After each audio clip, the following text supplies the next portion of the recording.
to the Wildcard weekend edition of the GCWFL SportsCenter. We'll take a look at the controversy surrounding the game between Brent and Curtis. We'll preview the Easy vs. Tom matchup. And we'll take a look at why people are concerned about the age of our playoff participants.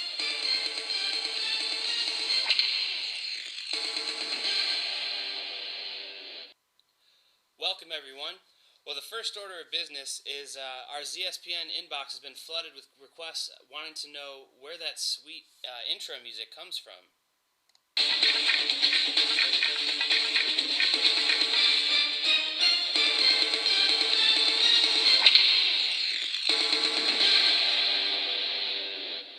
mean, it's got that characteristic Fox sound to it, but everyone wants to know where it is. Well, that's our trivia question of the week. Where does that theme music come from?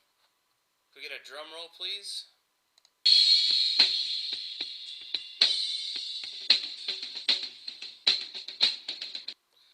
Well, the answer is that it's the old NHL on Fox theme song. Yes, the NHL. Apparently, there's some kind of a sports league called the National Hockey League, and people play some kind of a sport called hockey, but we haven't been able to confirm whether that's true. Okay, well, moving along, our top headline of the week is that the GCWFL playoffs are getting older. If you look back, year one, we had three of what you would call elder statesmen in the league, Brent, Curtis, and Mark. And Brent was the only one of the three to make the playoffs, and he had a quick exit with a 1-point controversial loss to Chris in the first round. Year two, we also had three elder gentlemen in the league, and two of them made the playoffs.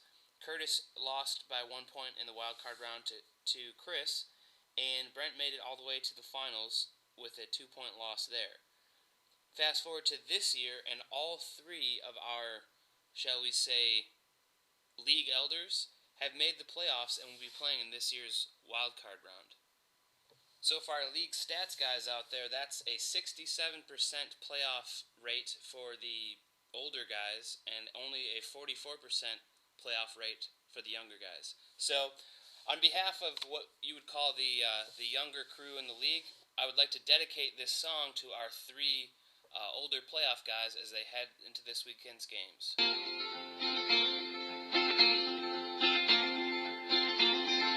Looking for my wallet and my car keys.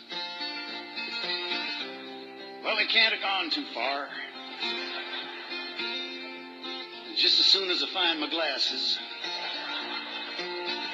I'm sure I'll see just where they are. I'm supposed to meet someone for lunch today,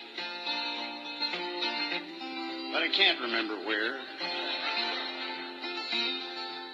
or who it is that I am meeting.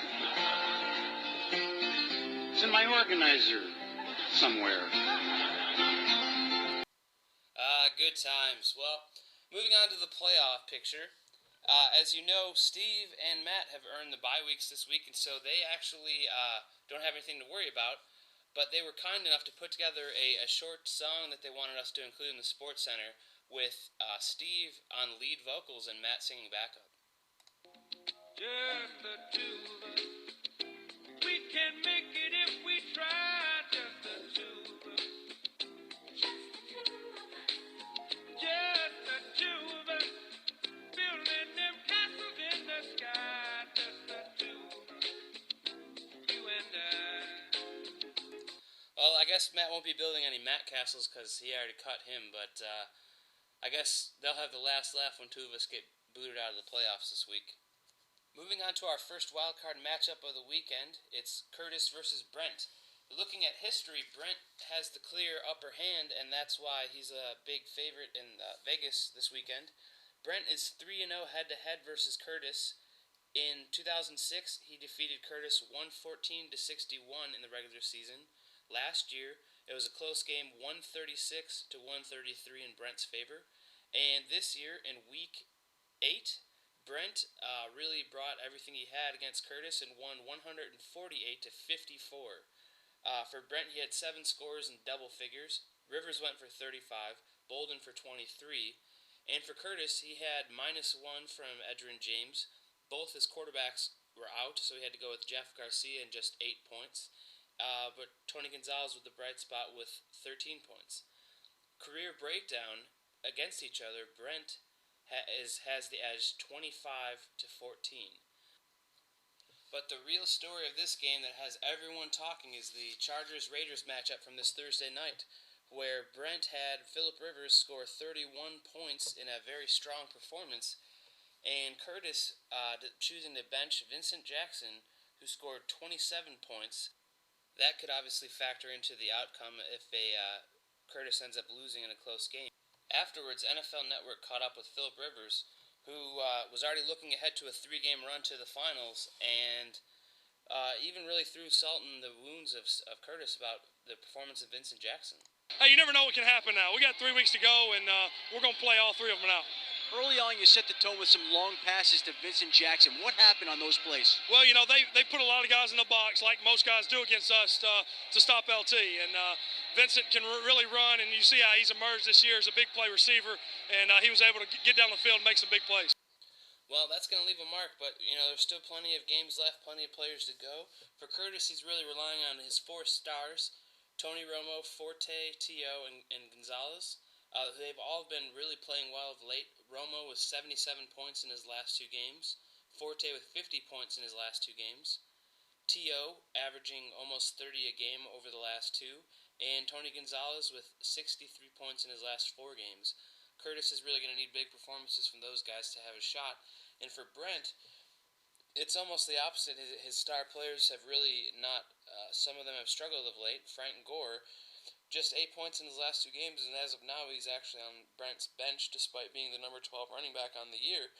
Anquan Bolden, the number 1 wide receiver, but just 4 points last week, and has a back injury, although he's probable. And even Dallas Clark, the number 5 tight end, but he's only scored 9 points in his last 3 games. But for Brent, he's relying on weak matchups, or strong for him actually, playing defenses like the Bengals, the Seahawks, the Rams, and the Lions. So this game could come down to the Sunday night game where it's the Redskins defense for Brent versus Ray Rice for Curtis. Moving on to the other wildcard matchup of Eric versus Tom, history says this could be a very close matchup. In their 2 previous meetings, they've each won 1. Last year, Tom pulled out a 156-150 win in Week 10. And this year, Eric pulled out a 137-113 win in Week 10. For Eric, it was Drew Brees with 39 and the Panthers' defense with 36, and were the 2 stars. Braylon Edwards scored 1 point, leading to his exit the following week via trade. For Tom, it was Peyton Manning with 28, the Ravens' D with 20, and Michael Turner with 17. Speaking of Michael Turner, he's really followed in the superstar footsteps of his parents as being number 2 running back this year. For those of you who may not know, ZSPN has uncovered the fact that Michael Turner's parents are actually Tina Turner and Michael Jackson. They met on the set of this famous recording.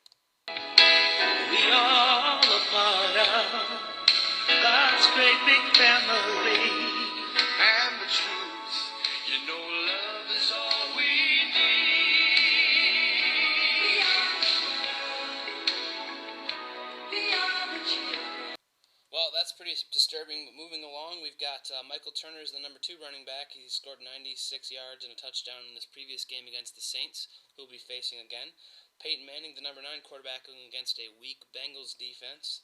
And Kevin Falk and Lance Moore both putting up a lot of points despite the lack of name recognition. Falk, 31 in his last 2 games. Moore averaging over 16 in his past 5. For EZ, he's still trying to live down the debacle from last year at the 59 points in the first round. One of the returning players from that team, Marshawn Lynch, had extra motivation after last week's loss.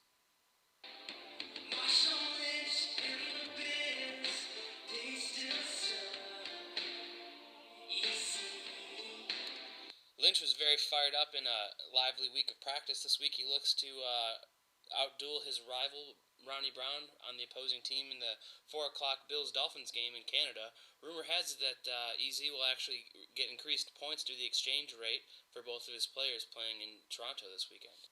Well, we all know for Easy it really boils down to the performance of Drew Brees. He's put up insane numbers this year as the number one quarterback. He'll be paired up with Colston in the Atlanta versus Saints game, while Tom will have Turner and Moore. That game will have a huge impact on the outcome, and it could actually go down to the Monday night game where Eric has the only wildcard player starting this week. That would be the Panthers defense.